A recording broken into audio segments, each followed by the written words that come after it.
Hey folks, how's it going? This is Iron Seagull here with something a little bit different, because for a while I've wanted to talk about things with The Sims 4 that don't necessarily have to be completely about the current news with the game.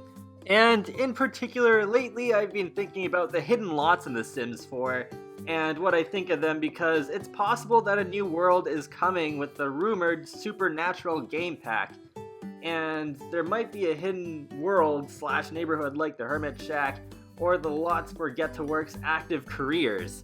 I actually didn't even think of that idea at first. It was only after I put up my info / thoughts video on the leaks related to the vampires in the game code that some of you started commenting saying, oh no, what if the new world is hidden and not easily accessible? And then I thought, oh no, I hope that's not the case. And that really made me think just a lot more about what I think of the current state of hidden worlds within the game. So this video is going to be a bit of a deeper dive into what I think about hidden lots that wouldn't really necessarily fit into an info / thoughts video, at least not very well. So I'll start off by talking about what I think of the current hidden lots in the game. So I'll start off with Sylvan Glade and the Abandoned Mine, which both came in the base game.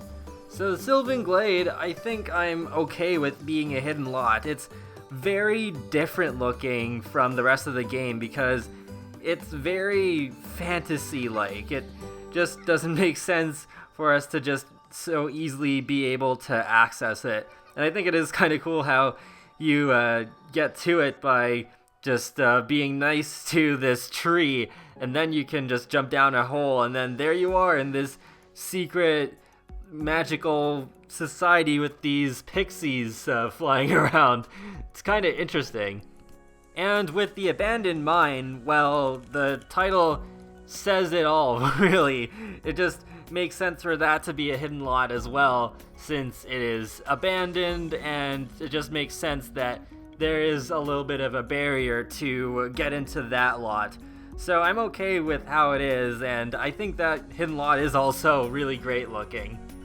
Alright, next we have the Hermit Shack from Outdoor Retreat, which is located in Granite Falls. And again, this is another lot that I think does make sense for it to be hidden, because yeah, it is just like this isolated place out in the middle of the woods, and you get there by going through the brambles and choosing the right chance cards. And I think this is just another one of those things where it's like, yeah, if you were just so easily able to get to it, there's less of a point in it being there, I guess. If it weren't hidden, then it would just be another lot in the neighborhood, and the Hermit would not really be that isolated. Then we move on to the Get to Work lots, which are used for the active careers. And this is where my opinion starts to change, because I think these lots should not be hidden. You should be able to just travel to these whenever you want, and they should have been accessible through map view. I don't know why they did them the way they did. I really don't agree with it. It is too bad that they didn't do a little bit more with them. Like, say if they had brought burglars back, you could report the crime to the police station and then have crime in your lot go down for quite a while, meaning that you'd have a much lesser chance of a burglar coming to your place, and maybe even things like actually getting treatment at the hospital if you're sick. But what's done is done, and I don't think they could really change anything about that now. There is a mod by Zerbu that I have that you can travel to these special lots anytime, but it doesn't add any functionality to those lots. It's just, you can go to those places, and it is still kind of nice because you can take some nice pictures there too if you want. But let's not forget another hidden neighborhood that's in Get to Work, the alien planet of Sixam.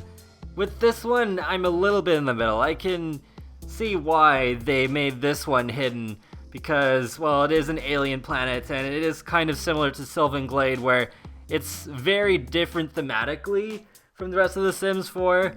But on the other hand, I don't know. I guess it is something that just would have taken a lot more work, but it would have been nice too, I think, if they had added some sort of component to the World Select screen where either there's a subcategory for alien planets, or they added some cool thing where maybe you could just click on a button to zoom out and then it's like zoom, and then you go out into space, and then it's like you choose between Sim Earth, and then you click on Sim Earth to go back to all the other normal worlds, and then you can see the planet of Sixum, and then you can click on that and then be like, yeah, visit this world. And yeah, that just would have been really cool, I think. A little bit of a missed opportunity. So overall, yeah, I'm a little bit in the middle. I can see why they made it hidden, but on the other hand, me personally, I think it would have been really nice to have had it in the World Select screen too.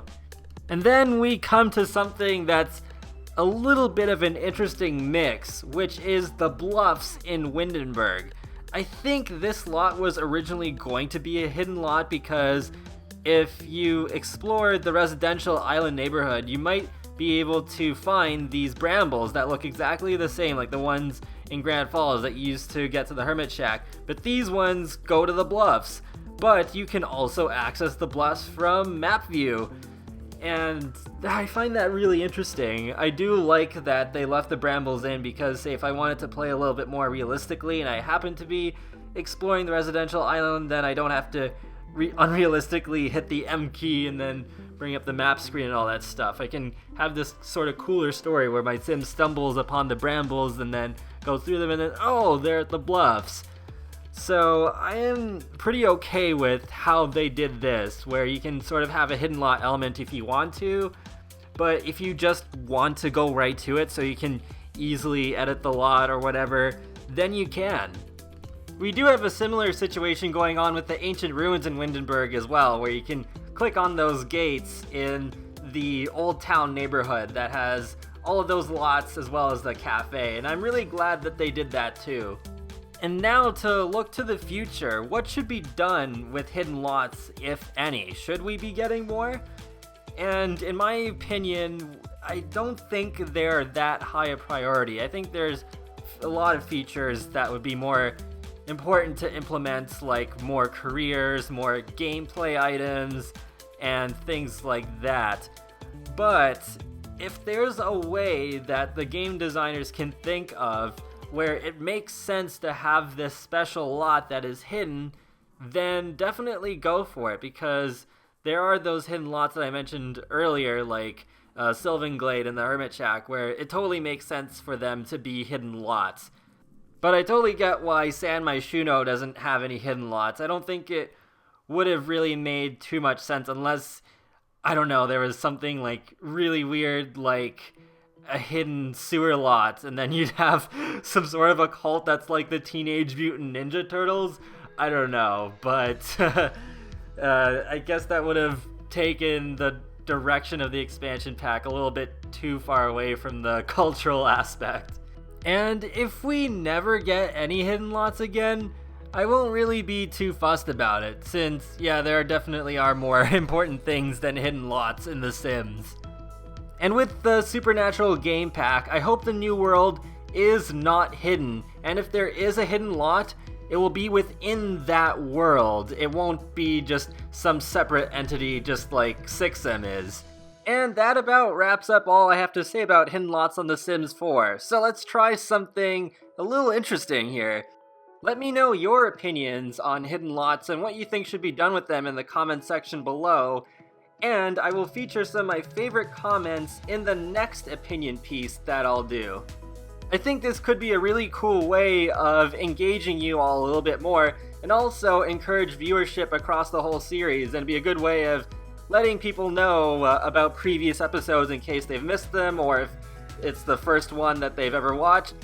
And also, let me know your ideas for topics you'd like me to speak about, because I actually only have one other idea at the moment, which is the subject of how they're handling occults in The Sims 4, and how I think they should be just done in the future. So that's pretty much all I have to say for now, so be sure to leave a like, or comment, or even subscribe, because that lets me know you like my channel and my videos, and it helps you keep up to date more easily with the latest content for me. I do videos on The Sims, Sonic the Hedgehog, and more. So I'll talk to you guys later, and have a great day. Thanks for watching!